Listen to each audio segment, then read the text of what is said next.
Thanks for turning out. I appreciate some of you are on lunchtime with a slightly late start. We'll try and crack on. Today's piece, as you know, is about user experience, which covers a whole raft of stuff. Getting involved with digital a million years ago, we're in this strange position where we don't have complete control over our user experience, over the way we deliver. Other mass media, it's books, newspaper, radio, TV, they control the delivery. When they put it out, it's going to look the same for everyone at the other end. We don't have that luxury, so user experience is already in a difficult place.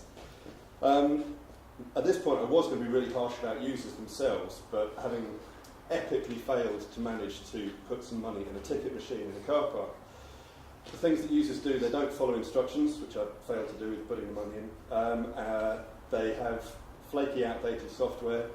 They had a horrible selection of browsers and operating systems.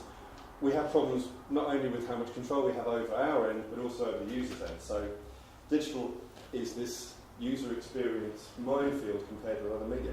So that's what we're going to talk about today, and what people say. Sounds like it started working. People who specialise in focusing on this area. So just out of curiosity, have we got a sort of mix of agency side and client side, or is it mostly agency side? Agencies, hands up. Client side. There we go. Okay, those are the agencies to go looking for the money after this. Well, if I could just ask everyone to quickly introduce themselves around the panel, then we'll crack on. So, that end. My name's Lawrence. I'm a creative director for a company called Snapshot Media, which is a digital development agency. Sums that up. I'm Martin. I'm information architect at Fuse8 in Leeds. It's a full-service digital agency. I'm Fiona Harwood. I'm senior user experience consultant at Simple Usability in Leeds. I do have quite a soft Scottish accent, so if you can't hear me at the back, just shout. I'm Pete Manning. I'm an information architect for 26 in Leeds. Hi, I'm Tom Evans. I'm a user experience architect for the Indicator when you forgot that. Hi, I'm John Swales. I'm Managing Director of Cloud Spotting, the digital agency based in Leeds. Well, I'm going to start off by asking a few questions, then we will switch to an audience piece at some point, so if you do have any sort of areas you're interested in bringing up, then save them for that. All the people we've got on the panel today are agency side. They all come from that side of the divide. So first thing I was going to ask you is really, and this may be an experience you guys have, do clients understand what you mean by user experience, by usability, by user-centered testing, or is it something you still have to explain? Tom, let's start with you. I think that user experience, as we're talking about it here today, is such a wide discipline. I personally like to think of it as broken up into three kind of rough sections, which are like user-centered design, user experience, and usability. User-centered design is kind of what happens before you make a website, almost, in my eyes.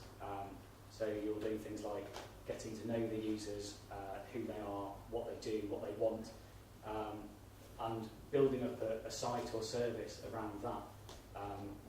I see user experience as looking at the experience the user has while they're on the site. So that might be things like, it covers all kinds of things like audio design, graphic design, interaction design, and that's about presenting a kind of coherent, consistent experience across the site. Usability, I think, is about making things that are fit for purpose, that are actually usable by the people trying to use them. I know we've all, I'm sure everyone in here has sworn at a payment form or something like that, or a search that clears itself when you go back. So that's kind of how I break it up. And I think sometimes clients kind of aren't exposed to the whole inner workings of that process. So I think it's partly up to us to illuminate that process to people and help them understand it as well. Yeah, Ross, I mean, is that fair based on your experience? I would say that do they really have to kind of get what service it should be, and it's kind of up to the user experience consultant to kind of guide that process. So do they have to understand which pigeonhole it all sits in?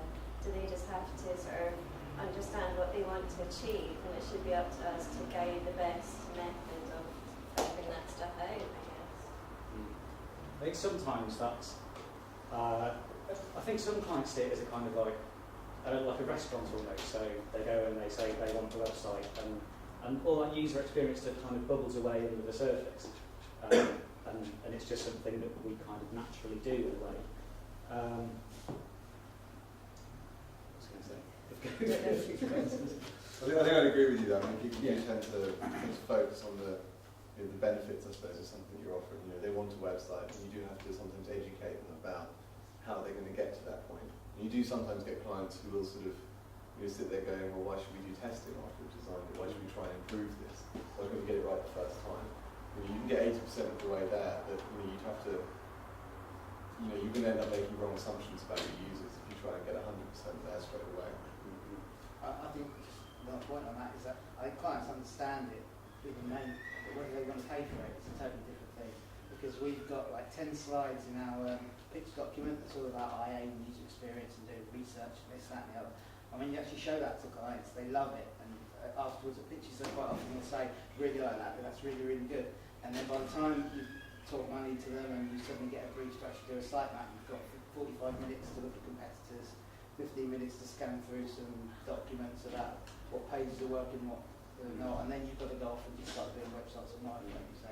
So whether they want to pay for it, I think it's a bigger issue. Is that something you guys, and anyone else, is that something you specifically put in as a cost? When you're doing your cost breakdown, do you put in a line specifically for that, or as you say, is it the thing that the client goes, well, I expect you to get it right first time, or is that?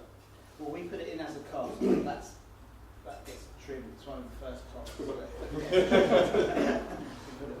when you think about it, they're not going to cut back on testing, they're not going to cut back on design, they're not going to cut back on build. So what else? Well, perhaps you're the expert. That's the thing that they say a lot is you're the expert. You make decisions. So we'll cut back on this. You're the expert. You'll be able to tell us what it is. But each situation can be different. What I try and get over to clients is that the only experts are your users.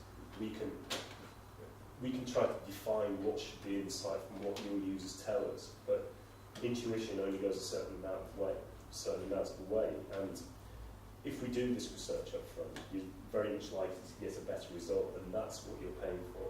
Our intuition can get us maybe 75% of the way, but that final 20%, 25% can add to 100 is what gets you, what separates the wheat from the chaff, as it were.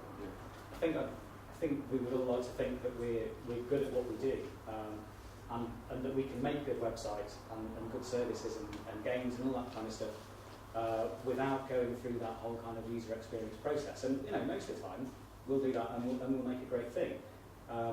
But it's what the user experience process helps you discover is the stuff that's not obvious, that you miss without even knowing it. And I think that's why it's really important. Especially kind of relevant, I think, when you're dealing with certain niches. We had a client recently who's got quite an old target market, and the way that older people use websites, for instance, is very different to the way that I would use a website. And even the person I was dealing with at that particular company. And so what they might like and what they think will work, and what I think will work, might not necessarily work for their own users. They might find that quite a frustrating experience. Do you think